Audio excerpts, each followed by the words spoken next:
जहाँ तक हमारा अपना ख्याल है और यहाँ के तो लगभग सभी पत्रकारों के बारे में हमको जानकारी है, लेकिन इनकी निर्भीकता और निडरता इस सब के बारे में जानकारी है कि ये एक निर्भीक पत्रकार हैं और कहीं पर ब्रेकिंग वगैरह नहीं करते हैं। और हमारे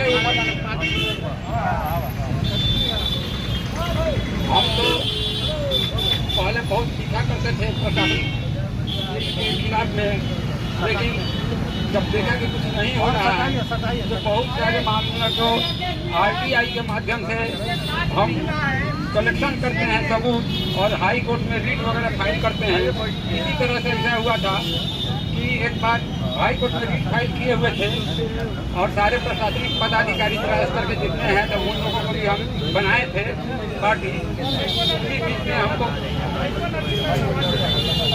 इसी बीच में हमको इलाज कराने के लिए यूक्रेन जाना था तो पासपोर्ट के लिए अप्लाई किया था।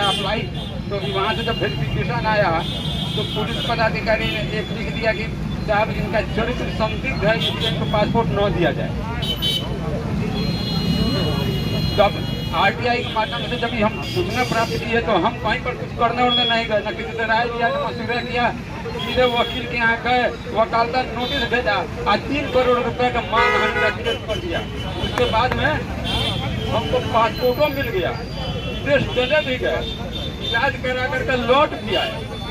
और यही सागर सूरज अपने हिंदुस्तान टाइम्स में छापने वाले हैं मेरे बारे में। जब सारे पदाधिकारी लोग मिल करके और मीटिंग वगैरह किए थे तो हमको जब मालूम हुआ तो हम चुपचाप यहाँ से चले गए नोएडा और वहाँ पर जा करके थे चीज वहाँ से छापे हुए थे फोटो के साथ कि विजिल ब्लोअर के क्या यदि है कहीं जो जान बताने के लिए वहाँ भागे हुए हैं। खैर वो तो अपनी जगह। जहाँ तक जिस खबर को ले करके इनके ऊपर हमला बताया जा रहा है तो बहुत पहले हम उस मामला को उजागर किए थे और उस समय ऐसा भी हुआ था।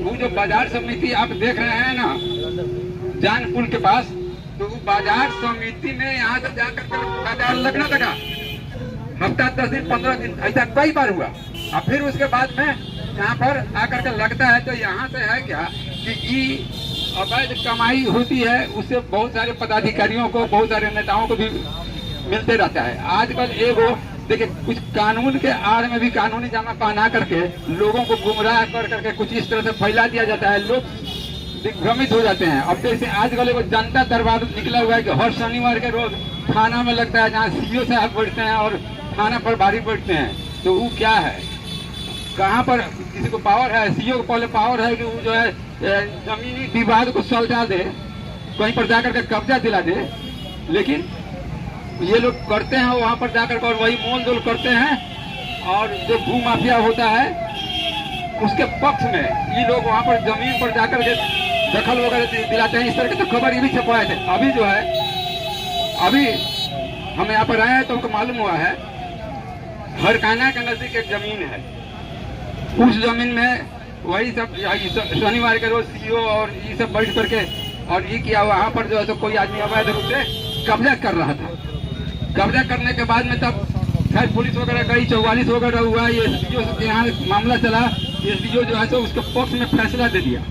उसके बाद अभी तक ये शनिवार वाला कार्रवाई जो है ये खत्म नहीं हुआ है। वो हर 6 महीने के बाद में उठाता है, इधर से CO से फोन करते हैं, उधर से थाना प्रभारी फोन करते हैं, बुलाते हैं, क्या हो तो हमको जब मालूम होता है हम गए मारा आप जहाँ से इन लोगों के चक्कर में काहे पड़े हुए हैं। जब SDO कोर्ट से आपका हो गया है तो CO इन लोग काहे के लिए बुला रहा है और कैसे बाउंड्री वाल उठा रहा है, बोले इन लोगों को चैलेंज कीजिए। तो ये सब जो है सो कमाने खाने का कोई तरीका है।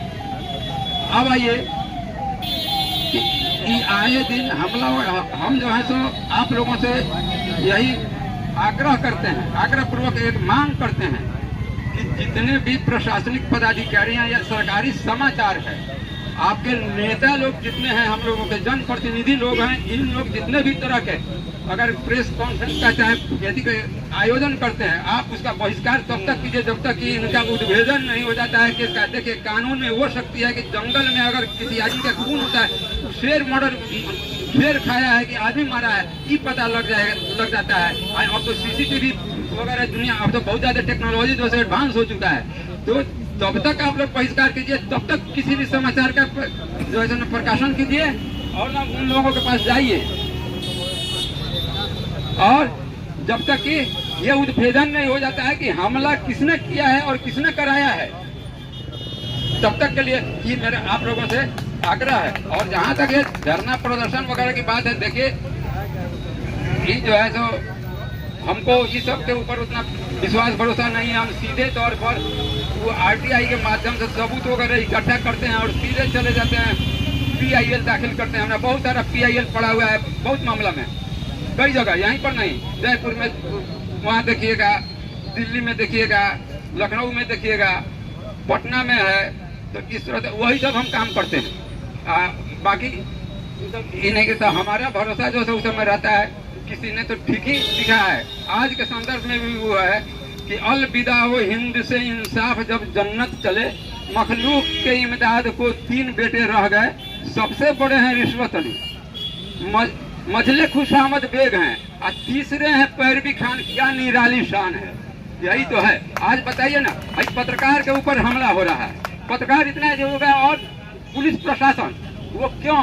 कारण उसका यह है कि इनके जैसा कुछ एक पत्रकार यहाँ पर हैं जो इस शराब वगैरह का जो धंधा होता है तो उसके बारे में पर्दाफाश करते हैं, खुल करके लिखते हैं, निर्भीकता पूर्वक लिखते हैं। इसलिए इन लोगों के ऊपर ये साजिश के तहत हमला कराया जाता है ताकि इस तरह के असर जो है दूसरे के ऊपर भी पड़े, दूसरों के ऊपर भी पड़े।